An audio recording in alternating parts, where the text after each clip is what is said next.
نحمده ونصلي ونسلم على رسوله الكريم اما بعد فاعوذ بالله من الشيطان الرجيم بسم الله الرحمن الرحيم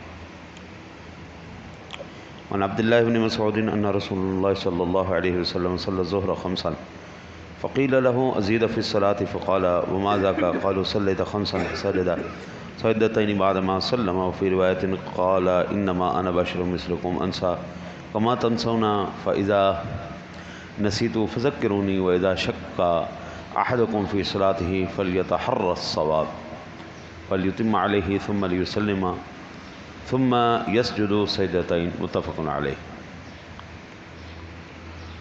حضرت عبداللہ ابن مسعود رضی اللہ تعالیٰ عنہ سے روایت ہے کہ رسول اللہ صلی اللہ علیہ وسلم نے ظہر کی 5 رکعتیں پڑھ لی۔ آپ سے عرض کیا گیا کہ نماز میں یہ زیادتی کی گئی، فرمایا کیا بات ہے؟ عرض کیا آپ نے 5 رکعتیں پڑھ لی، تو آپ نے سلام کے بعد 2 سجدے کر لیے، اور ایک روایت میں ہے کہ فرمایا میں تم جیسا بشر ہوں، تمہاری طرح بھولتا ہوں، جب میں بھول جایا کروں تو مجھے یاد دلایا کرو، اور جب تم میں سے کوئی نماز میں شک کرے تو درستی تلاش کرے اور اسی پر نماز پوری کرے، پھر سلام پھیرے، پھر 2 سجدے کرے۔ بخاری اور مسلم شریف۔ نبی کرم صلی اللہ علیہ وسلم نے ظہر کی نماز پڑھائی، آپ نے 5 رکعتیں پڑھا دی۔ ظاہری بات ہے کوئی بھی امام جان بوجھ کے کمی یا اضافہ نہیں کرتا۔ جب 5 رکعتیں ہو کے حضور نے سلام پھیر لیا نا، یہ اس وقت کی بات ہے جب ابھی کلام جائز تھا، نماز میں باتیں کرنا جائز تھا، یہ اس وقت کی بات ہے۔ جب سلام پھیر لیا نا تو حضور سرور دو عالم صلی اللہ علیہ وسلم سے پوچھا میں قربان جاؤں صحابہ کے عقیدے پر یار قربان جائیں؟ اللہ اکبر۔ صحابہ نے یہ نہیں کہا یا رسول اللہ آپ نے زیادہ پڑھ لی، عرض کی یا رسول اللہ کیا نماز میں کوئی اضافہ ہو گیا ہے؟ ہمیں پتہ نہیں چلا، کیا زیادتی کر دی گئی ہے، نماز بڑھا دی گئی ہے؟ آپ نے فرمایا نہیں، وہیں کی وہیں ہے۔ عرض کی یا رسول اللہ پھر اگر زیادتی یا کمی نہیں ہوئی کچھ نہ کچھ تو ہوا ہے۔ تو حضور نے پوچھا کیا ہوا؟ عرض کی یا رسول اللہ 5 رکعتیں پڑھی گئی۔ آپ نے فرمایا اچھا۔ حضور نے سلام پھیرا، سلام پھیرنے کے بعد حضور نے 2 سجدے کیے، پھر حضور نے سلام، ٹھیک ہو گیا جی، 2 سجدے کر کے سرکار نے سلام پھیر دی۔ اب وہ سلام جو پہلا سلام تھا جس کے بعد باتیں ہوئی تھیں، وہ سجدہ صاحب کا سلام ہو گیا، اس کے بعد جو حضور نے سلام کیا وہ نماز کا سلام ہو۔ تو سجدہ صاحب کرنے سے یہ صورت حال سامنے آئی، ٹھیک ہے جی۔ اگر کوئی بندہ آج نمازی بھول کر سلام کر بیٹھتا ہے 3 رکعتوں کے بعد، وہ باتیں نہ کرے کسی کے ساتھ، بیت اللہ یعنی کعبے سے اس کا سینہ نہ پھیرے، ذکر و اذکار میں لگا رہے، اس کو اگر یاد آ جائے تو وہ 2 سجدے کر کے سجدہ سہو کر کے آخر میں سلام پھیر دے۔ اگر وہاں سے کوئی انسانی کلام کر لیا تو پھر نہیں، پھر دوبارہ نماز پڑھنی پڑے گی۔ 3 رکعتیں پڑھ لی تھی، سلام پھیر دیا، وہیں پہ بیٹھا ذکر و اذکار تسبیح کر رہا ہے، اس کو یاد آ گیا اوہو میری 1 رکعت رہتی ہے، تو رکعت کو پوری کرے، پوری کر کے آخر میں سجدہ صاحب کر لے، نماز پوری ہو گئی، ٹھیک ہے جی۔ انسانی کلام نہ کرے، جیسے ہم عام روٹین میں کعبے سے اس کا چہرہ نہ پھیرے، سینہ نہ پھیرے، جیسے ہم نماز پڑھانے کے بعد عوام کی طرف اب چہرہ کر لیتے ہیں، ایسی صورت حال نہ آئی ہو تو پھر جو ہے اٹھ کے رکعت پوری کرے، اور اگر اضافہ ہو گیا ہو تو سجدہ صاحب کر کے سلام پھیر دے۔ یہ حدیث پاک ہمارے سامنے ہے، حضور نے ایسا کیا، اور کل میں نے اس کی تفصیل عرض کر سکتی۔ اب رہی بات دوسری، جس کو اکثر وہ جن کے دلوں میں خرابی ہونا جی، میں نے آپ کو مزے کی بات بتاؤں، 3-4 دن پہلے میں نے درس دیا تھا نا، اللہ تعالیٰ نے کن سے دوستی منع کی ہے، یہودیوں سے، عیسائیوں سے، اور قرآن پاک کی آیات پڑھ پڑھ کے سنائی تھی۔ وہ میرے ایک کمنٹ کیا، اس نے کہا مولوی صاحب کیوں گمراہی پھیلا رہے ہو؟ میں نے کہا کیا بات ہے جی، میں نے تو قرآن کی آیتیں پڑھ پڑھ کے سنائی تھی، یہ دیکھو اللہ کہہ رہا ہے کیوں دوستی نہیں کرنی، اور وجہ کیا ہے، اللہ نے وجہ بھی بیان کی۔ کہتا جی فلانی جگہ کی آیت تمہیں نظر نہیں ہے، میں کہا جب وہ صورت آئے گی ہم وہ بھی آپ کو تفصیل کر کے دیں گے۔ بھئی یہودیوں سے تجھے پیار کیوں ہے؟ کون سی عیسائیت اور کون سی یہودیت تیرے اندر گھس گئی ہے تجھے اتنا ان کا پیار آ رہا ہے؟ کشمیر کے، بوسنیا کے، چیچنیا کے، روہنگیا کے اور یہ جو مسلمان مر رہے ہیں، ان کا پیار تیرے دل میں نہیں آیا؟ ان کا پیار آنا چاہیے تھا نا جی، بحیثیت مسلمان۔ تو اگر مسلمان کا بچہ ہے تو تیرے لیے مسلمان کا درد ہونا چاہیے تھا، یہودی عیسائی کا درد نہیں ہونا چاہیے تھا۔ قرآن کہتا ہے وہ تیرا یار ہو ہی نہیں سکتا، دو ٹوک ہوگی بات۔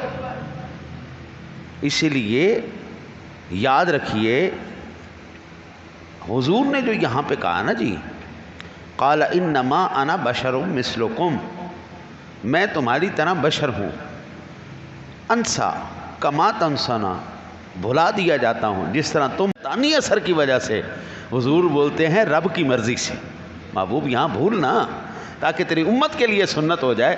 اگر حضور نہ بھولتے تو مجھے بتاؤ پھر یہ سجدہ صاحب کہاں سے آتا؟ ہم تو سارے مصیبت میں پڑ گئے تھے، ہم تو گناہ پہ گناہ کرتے چلے جاتے۔ اب حضور کو اللہ نے بھلایا تو یہ ان کی کرم نوازی ہے کہ ان کے اس بھولنے کی وجہ سے قیامت تک کے لیے امت کے لیے سنت ہو گیا۔ اگر کوئی بھول جائے تو وہ ایک مرتبہ میں نے عید کی نماز پڑھائی، تو عید کی نماز بندہ سال میں 2 دفعہ ہی پڑھاتا ہے، تو ایک تکبیر آگے پیچھے ہو جاتی ہے۔ میں نے ایک تکبیر نا جی زائد کہہ دی۔ جب ہم نے سلام پھیرا نا جی، تو ایک ریڈیو پاکستان کے تھے، وہ جو سوال جواب کرتے ہیں، انہوں نے شور مچا دیا، اور نماز خراب ہو گئی، مولوی نے نماز خراب کر دی تھی، مولوی نے نماز خراب۔ میں نے کہا یار تینوں پتہ ہے تو کیا کی رہے ہیں؟ میں نے خطبہ پڑھ لینے دے پھر میں تیرا علاج کرنا۔ اور نہیں نہیں نہیں نہیں نہیں پہلے نماز دوبارہ پڑھاؤ۔ اور میں کہ یار تیرا دماغ ٹھیک ہے، تو کی گل کر رہے ہیں، بیٹھ جانا ہم نہ۔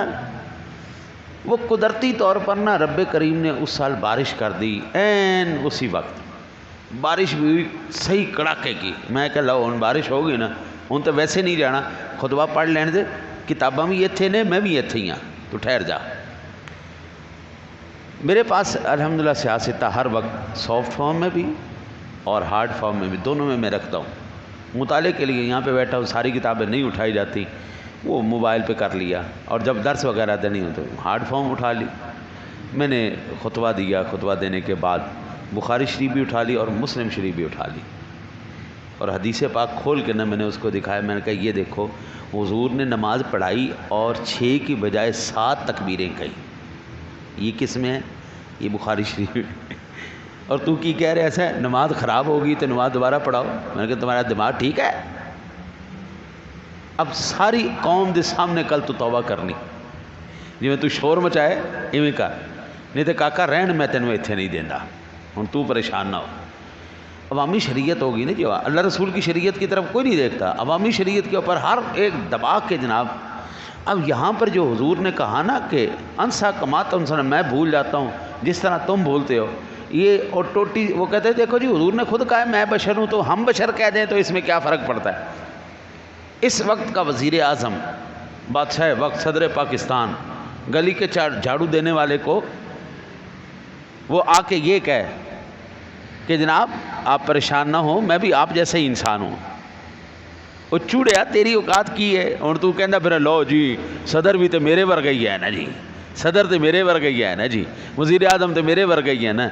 تو چوڑا گلی دا جھاڑو مارن والا، اس کے بھائی ہزاروں نوکر ہیں، اس کا مقام کہاں ہے؟ اس نے اگر کہہ دیا ہے تو یہ اس کا بڑک پن ہے، اس نے اگر یہ کہہ دیا یہ اس کا بڑک پن ہے کہ وہ کہہ رہا ہے جناب میں تم جیسا ہوں، لیکن حقیقت میں پتہ سب کو ہے نہ وہ ہم جیسے ہیں نہ ہم ان جیسے ہیں، دنیا ساری جانتی ہے۔ اور ہم ان کو بشر کیوں نہیں کہتے؟ ہم ان کو کیوں نہیں سیدھے نام سے پکارتے؟ ہم القابات سے، شانوں سے، عظمتوں سے کیوں یاد کرتے ہیں؟ قرآن کہتا ہے لا تجعلوا دعاء الرسول بینکم کدعاء بعضکم بعضا، اور میرے محبوب کو اس طرح نہ پکارنا جس طرح تم اپنے دوستوں یاروں کو ایک دوسرے کو پکارتے ہو۔ اللہ اکبر، اللہ محتاج ہے کسی کا؟ اللہ کسی کا محتاج نہیں۔ جب بھی نبی کو بلایا، جس بھی نبی کو بلایا، نام لے کے بلایا، یا ابراہیم، یا اسماعیل، یا اسحاق، یعقوب، یوسف، ادریس، موسیٰ، عیسیٰ، لیکن جب باری آئی میرے سونے نبی کی علیہ السلام، فرمایا یا ایھا المزمل، یا ایھا المدثر والضحی، یاسین، طٰہٰ، یا ایھا النبی انا ارسلناک شاہدا ومبشرا ونذیرا وداعیا الی اللہ باذنہ وسراجا منیرا۔ وہ اصول ہی بدل دیا، فرمایا محبوب وہ اور تھے، تو اور ہے سونیا۔ ٹھیک ہے ان کی بھی شانیں ہیں، لیکن تیرے سے ہمیں کوئی خاص پیار ہے، تیرا مقام اور ہے۔ تو حضور کا انما انا بشر کہہ دینا اور اسی کو لے کے پھر بندہ ان کی توہین کا ایک پہلو نکالنا چاہے تو یہ دماغ کی غلاظت ہے، یہ سینے کی گندگی ہے جو نکل نکل کے باہر آتی ہے۔ ہم تو کہتے ہیں خدا کی قسم آپ سرکار تو بڑی شان والے ہیں، بڑی شان والے۔ آپ نے جو نالین پاک جوتا مبارک پہنا ہے نا جی، وہ بھی ہم سے افضل ہے جی، ہماری تو یہ ہے۔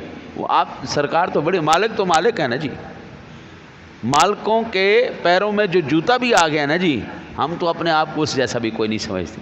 ہم تو ان کے نیچے جو خاک ہے وہ اپنے سر کا تاج سمجھتے ہیں، ان کے جوتوں کو اپنا سر کا تاج سمجھتے ہیں۔ تو لہٰذا یہاں پر کوئی وہ ذہن کی غلاظت والا، سینے کی گندگی والا بندہ یہاں سے یہ نہ سمجھے دیکھو جی حضور تو ہماری طرح ہے، وہ بھی بھول جاتے ہیں ہم بھی بھول جاتے ہیں، تو کیا ہوا؟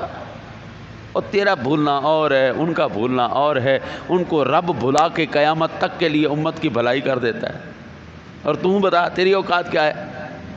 اللہ سر پہ رکھنے کو مل جائے نال پاک حضور تو پھر کہیں گے کہ ہاں تاجدار ہم بھی ہیں۔